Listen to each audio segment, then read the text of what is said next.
কথা বলতে বলতে মাথায় চলে আসলাম, তারপর আস্তে আস্তে হাঁটতে হাঁটতে বটতলার দিকে চলে গেলাম।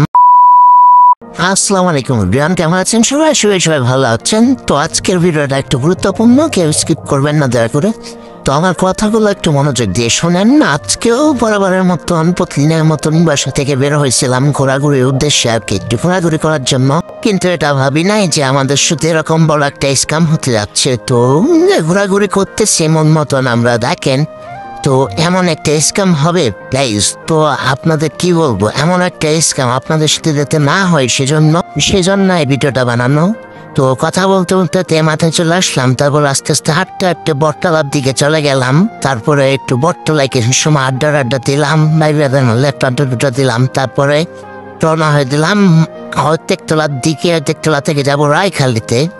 তো দেখেন রায়খালি মসজিদের ধারে চলে আসছি। তারপরে এখান থেকে সরাসরি স্ট্যান্ড হয়ে এখান থেকে কিছু সদাই বাজার আছে আমার, ওগুলা করে নিয়ে বাসার দিকে চলে যাব, সে উদ্দেশ্যে বের হয়েছিলাম। তো দেখতে থাকেন আপনারা।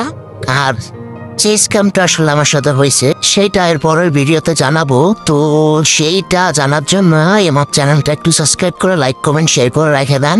তো দেখা হচ্ছে পরবর্তী ভিডিওতে। আল্লাহ হাফেজ। Like comment subscribe.